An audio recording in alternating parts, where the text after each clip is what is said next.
Winter is here, so staying warm is on our mind. Additionally, it's hunting season, which is something I've never been. For a lot of reasons I won't get into, I've never been a hunter. So, in the interest of keeping my friend warm, I traded him a bottle of whiskey for some nice venison, which goes to show, with the right friends, you don't need money for everything in this world.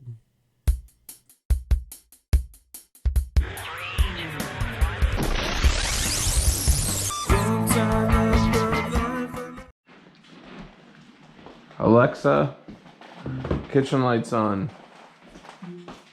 Okay.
Do you want an omelet?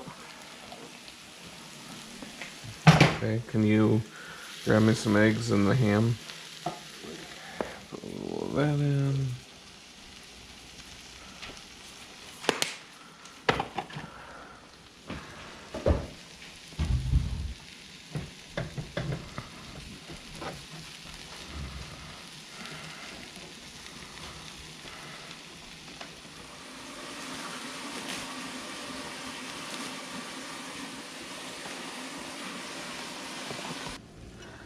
Nissa, would you like some breakfast? She's gonna say no because it has mushrooms.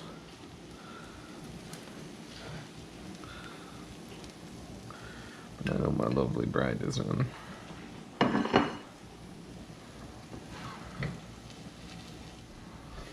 So I'm sure a lot of people are wondering, well, what does the cleanup on that look like? And I'm gonna do something that will make a lot of people that are Dutch oven people cringe. Oh no! No, don't do that!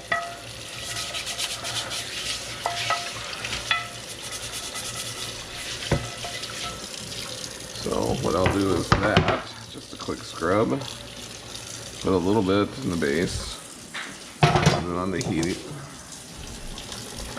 And then I have this really nifty tool here.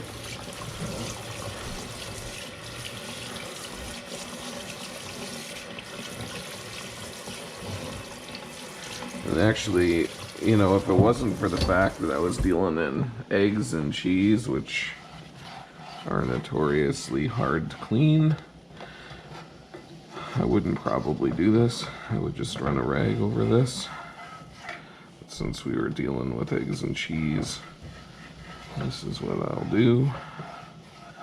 I get all this stuff unstuck with my nifty little scraper.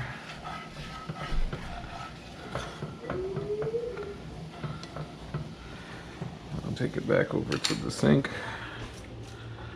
Give it another rinse.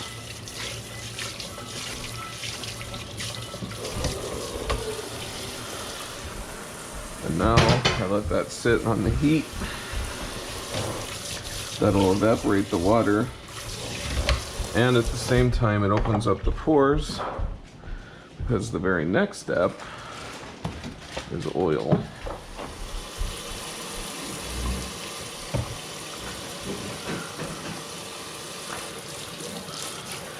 There's nothing quite like cooking with cast iron. I love it. I have Dutch ovens, both in the house, outside. Didn't get to do much of it this year, which is silly considering everything that was going on. But I have this tendency of liking to cook outdoors when it's 30 below in Minnesota, so you'll probably see me break the Dutch ovens out in January.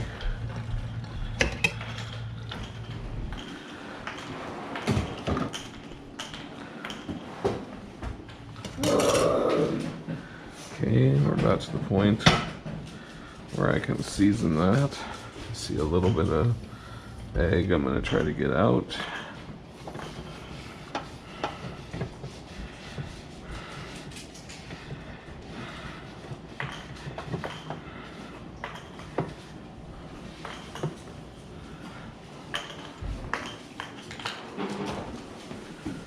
Now we'll pour some oil in there.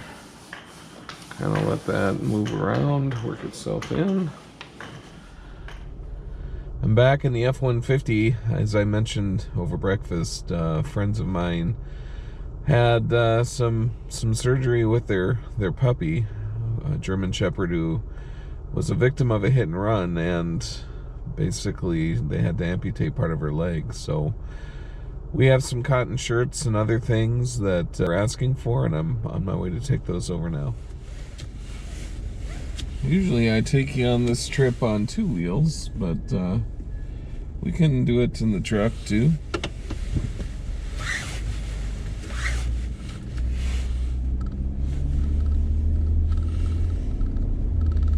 Kind of get a picture of things are starting to get a little gloomy now that it's getting a little closer to fall.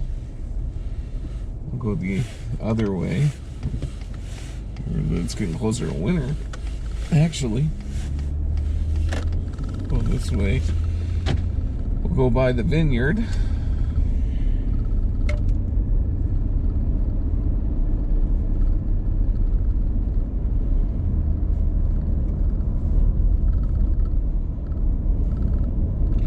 Everybody is excited right now out doing their hunting. And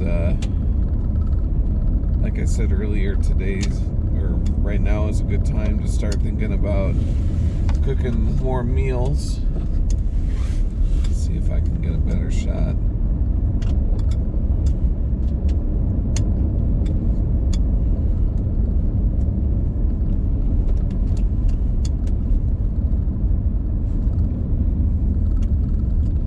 Just past the Salem Glen Vineyard. They're excellent neighbors.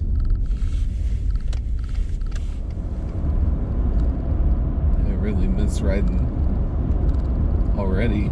It's only been, a week since I was last on the bike, maybe even less. These roads in Minnesota are a lot of fun. I love being in an area that's not so far that I can't ride to the woods if I want to. But the price I pay for that is winter.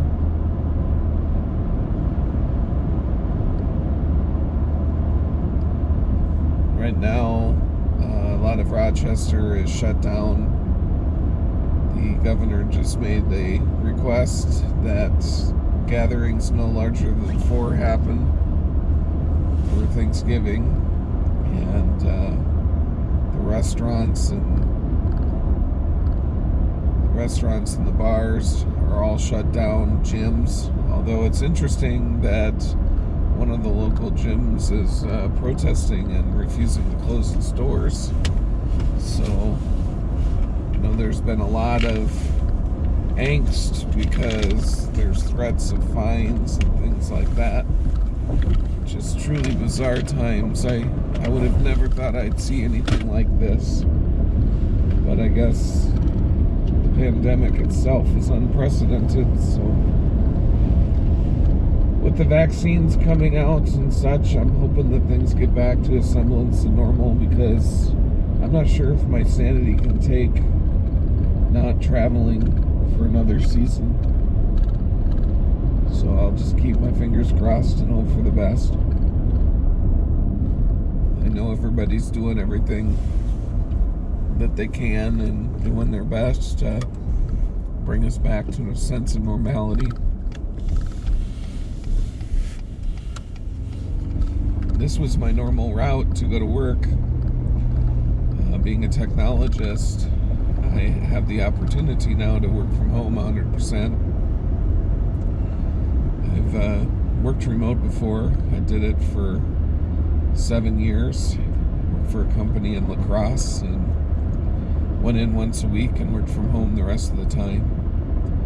I'm a firm believer that we should be connected with our customers and get feedback very promptly, so it'll be interesting to see how this goes. Right now there's not much of an option, but when things do get back to more normality, it'll be interesting to see if we stay this way. I do miss seeing all the people I work with. I have the privilege of serving around 60 to 70 developers, and I miss seeing them.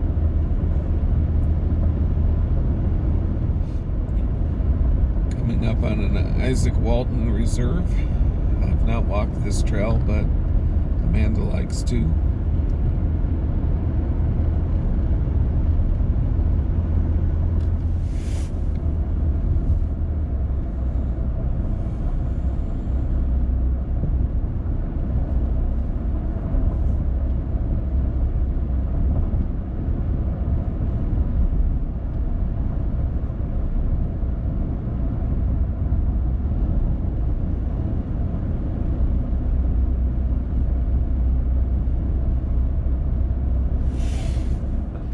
I don't have a YouTube expert to tell me what I should be doing. So we're going to try this, even though I feel like a major dork.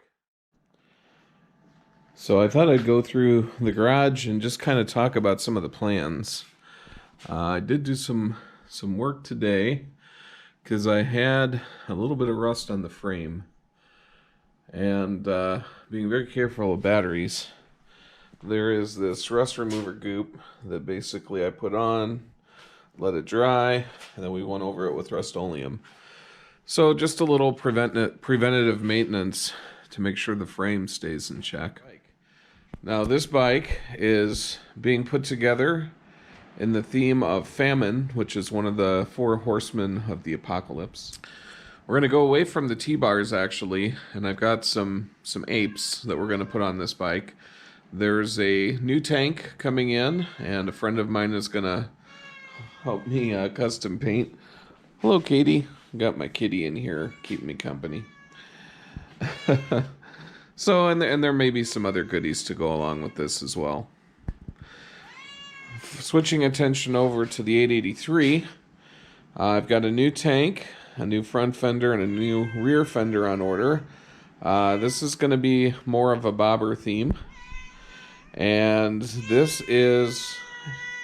You really want to be on YouTube, huh? Okay. And this bike is going to be much more of a bobber theme and will be the Horsemen of War. While making this episode, I'm reminded of just how important our furry kids are to us. You know, it's a shame what happened to Ella, and I'm thinking very much about her and my friends. And Katie brings a little bit of comic relief as I was doing some footage in the garage. Now, I will tell you that some of the footage is not in the right order of how things happen in the real world, and you might have picked up on that. Or maybe the magic of YouTube kind of hides that. Whatever the case, I'm reviewing and editing and find myself realizing that we should give our companions that are 4-legged and stay on our side the proper credit that they're due. So keep on keeping on, everyone, and remember to see the beauty in the world that's around you every day.